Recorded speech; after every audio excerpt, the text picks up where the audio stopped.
So guys, UFC 257 this weekend, WWE Royal Rumble next weekend, and we are now joined with WWE champion and the star of Monday Night Raw, Drew McIntyre. Drew, how you doing? Thank you so much for joining us.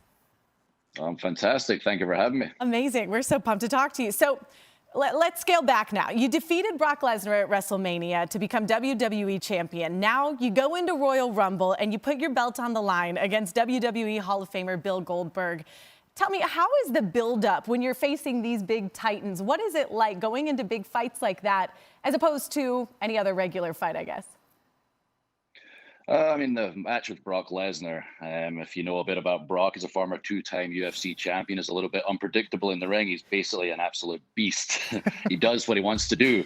So I was going to fight for my first ever world title against Brock Lesnar, the main event of WrestleMania. It was a bit of a daunting task, but I pulled myself together. I kicked Brock Lesnar in the head very hard with my finishing move, the Claymore, and I defeated him in 5 minutes. Woo.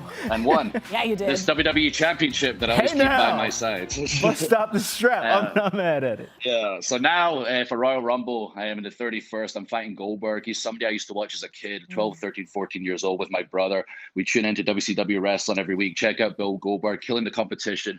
Never thought one day I would be sitting WWE champion fighting Bill Goldberg. I tried to give him the out. I literally told him, mate, fighting you would be like fighting my dad. He got a little upset. He pushed me on my butt. I got back up. I got in his face. He challenged me to the match. I accepted the match. And he's got a great legacy. He's a Hall of Famer. Hopefully our fans remember him from back in the day. Perhaps lapsed fans remember him. If you've never seen him before, he used to play football back in the day for the Falcons. Oh, yeah. An intimidating guy. Check out WWE if you've never checked it out at the Royal Rumble, because Drew McIntyre is going to kick Goldberg's head off his body. I like it. Go ahead with the swagger then, Scottish psychopath. I'm not mad at it. So, by the way, going back to the Royal Rumble, about a year ago, you made a little noise by throwing the aforementioned Brock Lesnar up out of the paint. So what has the last year been like for you? It's been wild. 2020 in general. Obviously, I mentioned I achieved my dream of becoming WWE champion, but not quite in the circumstances I imagined. Obviously, the pandemic hit around about WrestleMania time when I won the WWE Championship. I've never been in front of a crowd with the title, but I feel fortunate. I've had a very unique journey. I've been wrestling for 20 years. A lot of ups, but a lot of downs that prepared me for everything. Every down taught me a new lesson, and it prepared me to lead the company forward, even in a pandemic.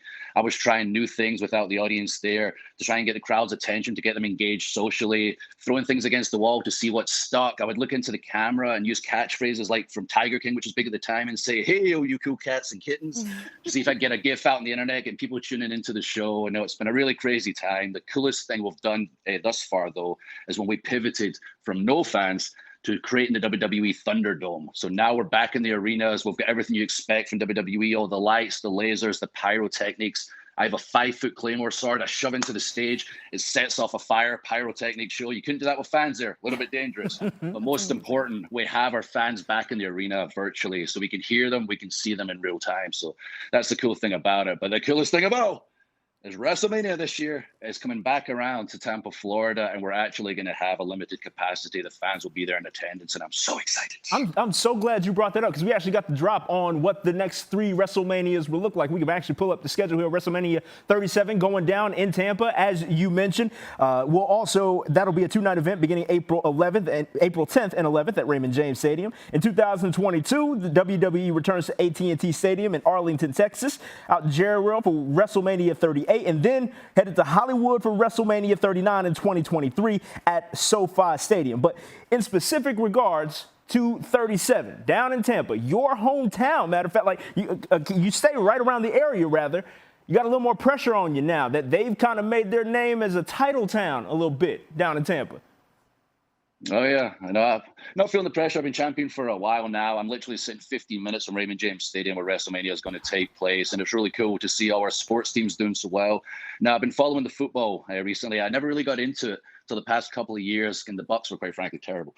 But we picked up some steam this year. Brady's been killing it. I checked out the game against the Saints, and it was really cool. And even myself, as a Scotsman, as somebody who's not the biggest football fan, could understand the significance of Breeze versus Brady. These two legends going against each other. The Bucks pulled off the win, and this Sunday, I believe it is, it's going to be the Packers with Aaron Rodgers against Brady. So I'm excited to be learning with just such big games going on. The Bucks doing so well. Hopefully they make it to the Super Bowl. Maybe I can score myself myself a little ticket, There you go. get in there, check Hey. out Raymond James Stadium live to see what I can expect for WrestleMania. Drew, we only got about 20 seconds until we leave you. The only thing I care about, you're a Scotsman, Rangers or Celtic. It's the only thing I care about. I'm a big Rangers fan. Like Celtic have been winning the last 9 seasons in a row. They were going to pull off number 10. Thankfully, we got it together. We're going to cut them off before they won 10 in a row. Rangers are back on form. I set Rangers a challenge. I said, I rose up the ranks, became WWE champion. It's time for y'all to win the title. And Rangers are going to win the title this year.